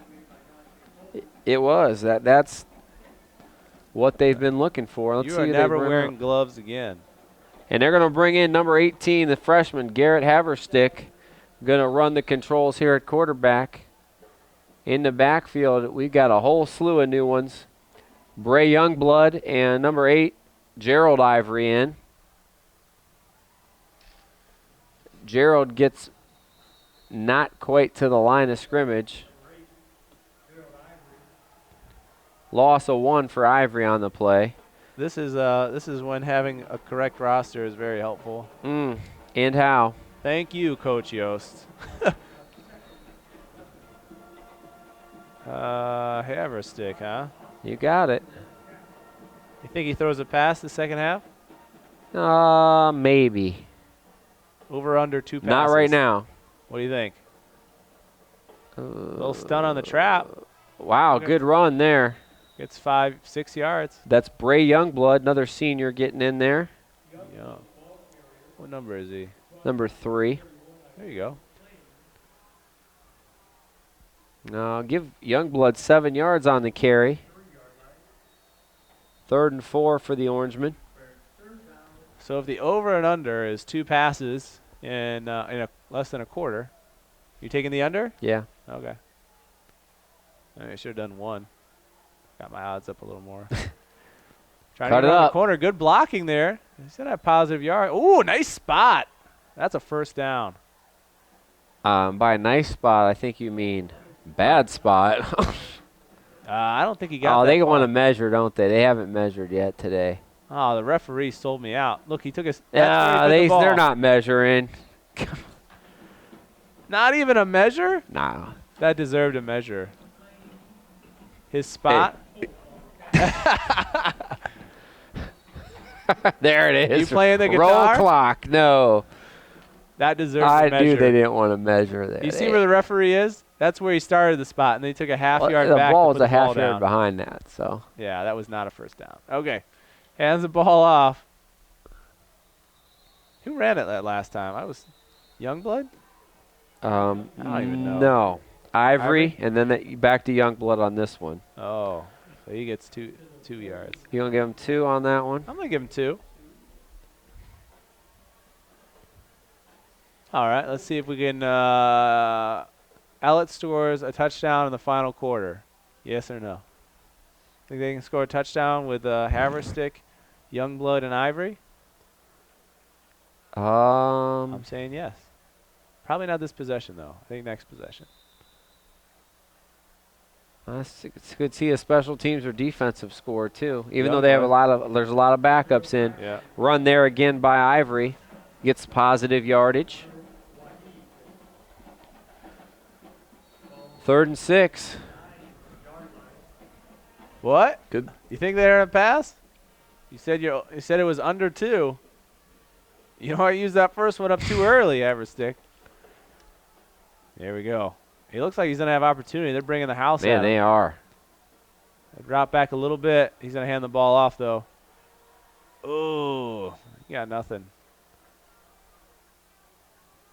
Haverstick got a yard. Give him a yard.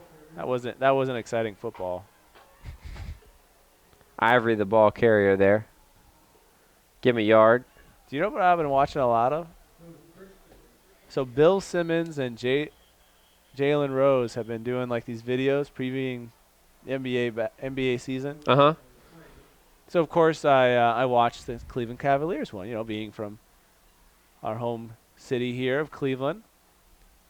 And Jalen Rose, I know, is really high on the Cavs. he is high. Bill Simmons is not so high. Bill Simmons had him at 21. In terms of what, the power rankings? Yeah, kind of power rankings. So he had them that. not making up the playoffs. Yeah, I have them a little higher than that. And Jalen has them as high as a 7th seed, as low as an 8th seed to get into the playoffs this year. Yeah. But then they have and it's very interesting. Bill Simmons is, I think, I like his humor as they're going to punt this one away, 4th and 5. And so I think he's just very funny in the way he describes stuff. So he has a segment of their, like, it's 10 minutes about the Cavs. High snap, gets it away. Good job. Orangmen punter, his first action of the game, has to actually kick this one away. He's going to be touched at the 22-yard line. I mentioned it because I don't know his name right off. It is Jacob Eisenhart. Yeah, he's been in on a lot of tackles on defense, but he finally gets a chance to use his foot. And so Jalen Rose is supposed to. He has a segment where he talks about each city because, you know, being in the NBA, he's seen every city. And he talks about, you know, the nightlife and where you would go while you're in said city after the basketball game. So he mentions that the place to be is the Flats, which, for those of you that know, it is not the place to be anymore. Not anymore. And then he says how nice it is to be right next to Lake Michigan. I want to be Lake Michigan. That's great. Did he do it on purpose? Because it's funny if he did it on purpose. No, and Bill Simmons didn't even catch him on it. Nice gain by Stone, 8 yards on 1st down. So he doesn't even catch it at all. And this is what I understand. This is a guy, he went to the University of Michigan. He played in Indiana. And he doesn't even know where Lake Michigan is. Now, I know everyone here obviously knows that Lake Erie is above us. Oh, this pass is overthrown again. Oh, I did it out of the hands. He was looking for contact there, but that ball was just overthrown. Number 22, Deshaun Clayton had a chance at it, but it falls harmlessly. Majid, man, 5 targets. He can't get one that's even catchable. Yeah, he just hadn't had a chance to make a play. The one ball he did catch came back on a penalty. Is Lake Michigan, as much as I can't stand to say this, is a much prettier water. It's much prettier lake than Erie. Oh, water's water, man. Here's a great run by Stone. This is first down. It's the biggest play on offense for them. He'll go out at the 42. 28 yards. Oh, 32 yards. 32, yes. No, bad spot, 28. Bam. You're right. I thought they were giving it to him at the 33. Ivory on the tackle. 92 yards and 11 carries now for Stone. But certainly the lone bright spot today offensively for the Falcons. And by star, we mean barely visible from Earth. Looking to throw. Oh, they're off. That's a pick 6. I told you a defensive score, but wait. No, he's going to go. How about that? Stepping in front, and the defense does it again. For a touchdown. Mitchell Carver, who almost had an interception earlier. He jumped the route big time. He did that deep stop route. He was not fooled on it. Oh, Brooks, man. I feel bad for 68 you. yards. Mitchell Carver. Both these guys have six attempts and 2 interceptions. I said a defensive score was more likely. But, hey, you know what? Just go back on the tape if you don't believe me. Seriously? You're going with tape. That's what you're going to tell me? Let's go back on the tape. I'm old school. Old school? What are you, my grandma? Go back on the tape? I'm a little older than you. Let me get my VCR out. Although you can't tell it, but. Ouch. So a 68-yard return for a touchdown. Who scored the touchdown? Mitchell Carver. Carver. Excellent. It's always good to mention your name twice when you score a touchdown from 68 yards. The only thing Ellet has not done. Has had 2 pass attempts? No. The only thing they haven't done is gotten a special team score. Now, they've pretty much done everything else. And this comes right after the first time they didn't score and had to bring their punter out. Their defense says, all right, we'll step up. Delay a game. Second penalty. And now the only question is, can the Ellet reserves help preserve this shutout? Would have had a shutout last week if it wasn't for the safety they took. They didn't even need it. They could have punted it. They were just being nice. They just wanted to kick it downfield. I kind of didn't understand why they were doing it. I know they were going to bring the house and potential injury. So that's How why late was it? Was it real late? Yeah. I can look it up. I want to say it was in the 4th. Let me see. Orangmen, yeah. It was in the 4th. And how how about about the last possession? How about Andrew Neal tonight? 6 of 6 on extra points and 1 of 1 on field goals. A perfect night for Andrew Neal. 9 points for him. I think my pen's running out because there's too many scoring opportunities. All right, well, you might say they need a special teams, but I'm only talking about the ones that I set up as good friend bets that we have. So, Haverstick, you need 2 passing attempts. I had the touchdown right, though. Not going to happen. I think it's going to happen. Okay. It's only 2 attempts. I'm not even saying he has to complete it. I got the touchdown. You said no touchdown. I said touchdown. I said defensive touchdown. And it's in the annals. Oh. Order your DVD from APS 15 and you'll People order You'll see. DVDs, don't they, Peter? They should give us a number. We should start marketing that. Why? Because if you're an Orangmen fan, this is like basically 2 hours of highlights. Yeah. This is a good one. This is one they won't spend a lot of time in the film room watching to critique because, and I'm sure those things that they can pick out, but they did what they were supposed to do and then some today. This is a game they were supposed to win going away, and they did so, and they did it early and often. And they did it with execution. Good return, 16 yards. In all facets of the game, too.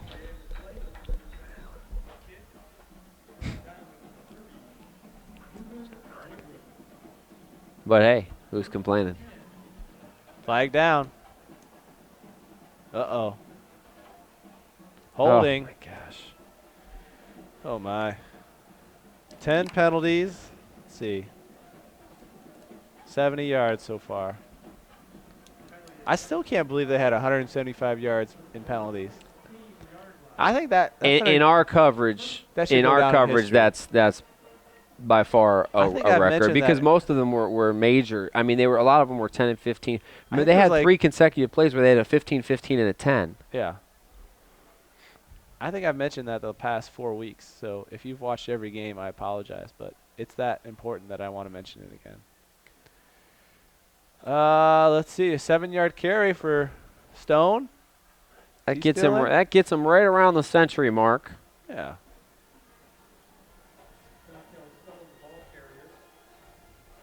All that, you remember, I've heard a lot of the talk about how Adrian Peterson's the best back, and it kind of goes with that Trent Richardson because the Cleveland market continues to kind of gauge how he does the rest of the season. Right, as to whether that or not that was a good It was trade. a good trade. It is looking. It's freaking looking pretty amazing good, right isn't now. it?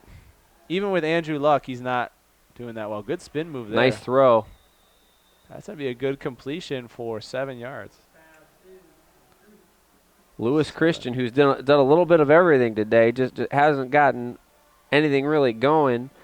But he played the first half at quarterback. Christian has 12 yards receiving. Yeah, So really basically a big everything game positive. defensively. Ton of tackles. Everything positive in the passing game has gone to him. Yep. Oh, great hole here. Wow. 10, 15, 20, 25. 25, 20, they'll give him 5. 25 yards rushing on that one. Wow. That was like Moses opening things up. Huge hole. Yeah. Stone racking up the yards here in the second half.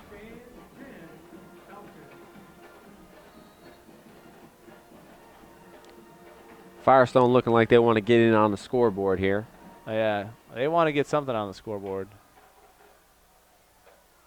Can this second unit for Ellet keep him out? It's a tough call here. Looking right, looking left, looking All right day. again. He has pressure behind him, feels it, runs out of the pocket. Nice pursuit. And he gets 3 yards. I thought he may have lost the football. Nice pursuit by the Ellet defense. Good coverage by the Mhm. LA defense. Good mental clock by Brooks there. I think he could have pulled it down just a second earlier.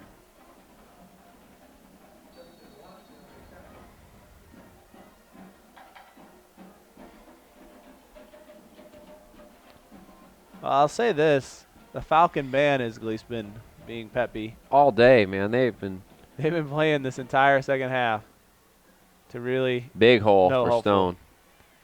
There's 10, 15, 18 yards there. Wow. It's as if he has been reborn by having the secondary defense in there to allow them to make mistakes. Up to 147 yards now for Stone on 14 carries.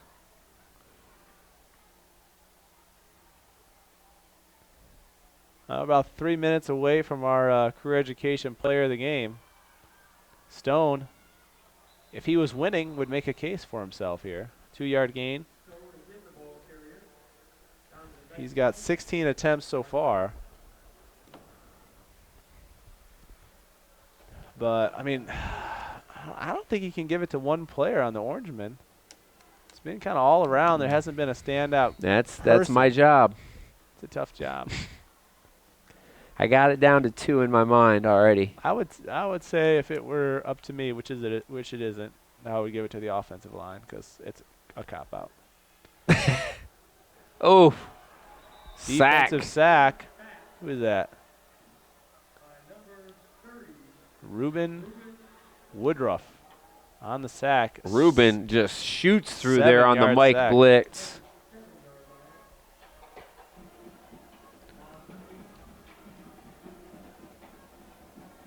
And Brooks hobbling back out.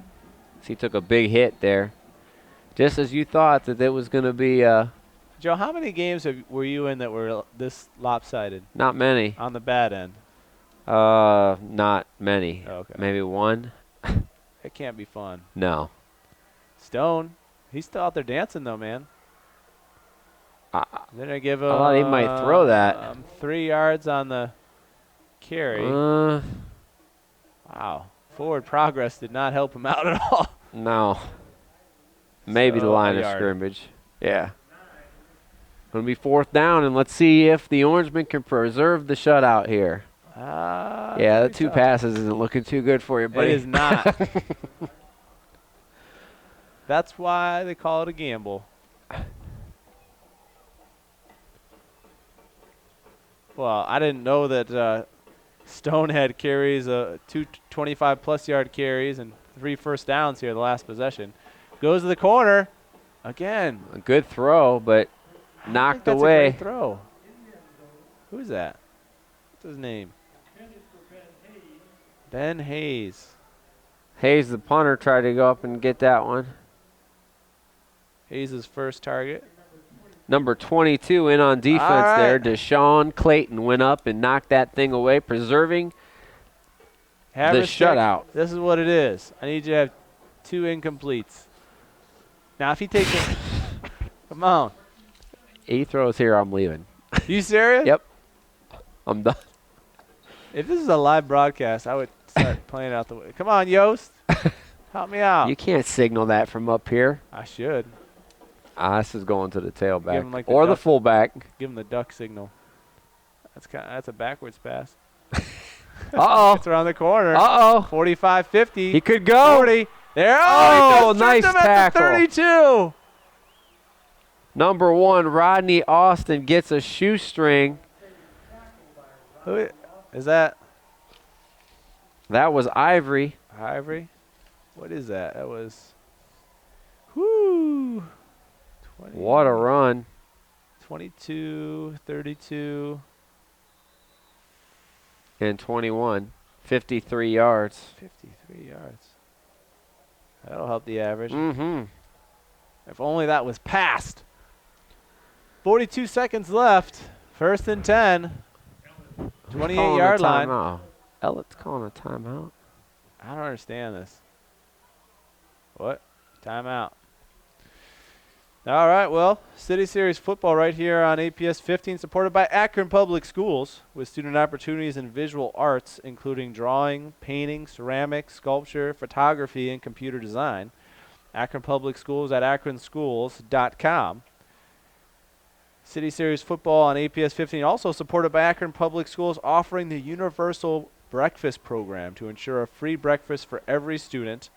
Akron Schools at akronschools.com. Let's see, what other ones do I have? Oh, I got this one back here. There it is.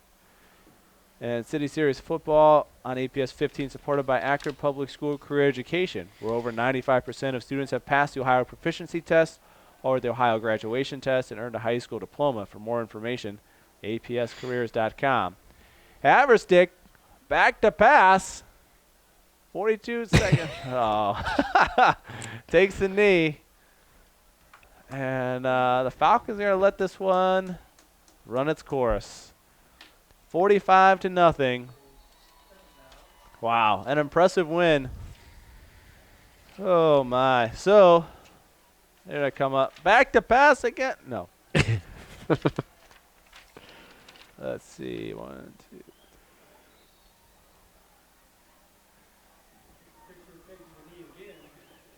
So 7 of 9 possessions resulting in points. And you can see it on the scoreboard. 45-0 is what the end of this game is going to be, but they were in control, starting with a 4-yard run by Gear to make it 7-0. Then they had one possession on 4th down at the 23-yard line. They weren't able to convert and gave the ball back, but they were able to have Birch come back for another touchdown at the beginning of the 2nd quarter, make it 14-0. And then Neal hit a field goal at halftime to make it 17-0. And then Fisher in the 14-yard run, make it 24. And then Fisher passed it to Dakota King to make it 31. Ivory made it 38 with a 10-yard rush. And then the pick six, a 68-yard return by Carver, made it 45-0. Here at Infocision Stadium, Suma Field. On the other end, Firestone, a lot of punts. Yeah, a lot of interceptions. You said it. I mean, all Ellet, all night tonight, and take your pick. They dominated on every facet of the game. 4 INTs, a shutout defensively, well over 200 yards rushing, over 100 yards passing. They win the first down battle 17-5, and really not those 5 first downs, 4 of them came in the 4th quarter for Firestone. It's a complete domination. Jake Fisher with a nice night through the air. Very efficient, 5 for 8 passing. And he threw it for 101 yards. He also carried it 13 times for 47 yards. Clavon Birch carried it 13 times for 79 yards and a touchdown. Fisher added a touchdown. You mentioned all the guys that have scored. Dakota King with a nice job in the receiving game. 4 receptions for him, including a 5-yard score and 70 yards of receiving. And And you said you just can't pick one player of the game, and we mentioned the offensive line. I say if they do it again, we'll give it to the whole offensive line, but you said cop out, so I'm not going to cop out. I'll pick two guys. You can't we talk about tough yardage, and tough yardage was gotten all night by one of their senior leaders, a two-way starter who's part of that defense. He anchors the defense from his linebacker spot. He also ran the ball for 109 yards and a touchdown today. Matt Gear with a great game, as usual, just another workman-like performance. He gets the MVP on the offensive side of the ball, and on the defensive side of the ball, again, take your pick. Javonte Ray, 2 interceptions. Secondary vastly improved for Ellet. They were up to the challenge today. Javonte Ray with a pick. Clavon Perch also had a pick. Mitchell Carver with a pick for a touchdown. So all those guys. So and Matt Gear and Fisher, take your offensive line out to eat because they deserve MVP too. But we'll give it to Matt Gear and Javonte Ray for this dominating effort by the Orangemen. So we'll continue our Ellet Orangemen coverage as they stay undefeated on the season. We'll continue covering their games to see if they can have the perfect season here within the City Series and take home the championship. We'll have their game for you coming up next week here on APS 15. You can also look at highlights at our website at akronschools.com. We certainly have this game as well as other Orangemen games that we have covered, as well as other Firestone Falcons or any other game that we cover here. We have highlights for friends and family to view. You can even post it to your Facebook page, make people feel like you're important and get some highlights. But I want to thank all of those that helped make this possible. Peter George, our cameraman, good-looking guy over there. Ryan Dumont, our producer, back in the studio. Jim Morgan keeps all this stuff running. We want to thank him. And for Joe Pacansky and Dave Schick, thank you for watching, and good night.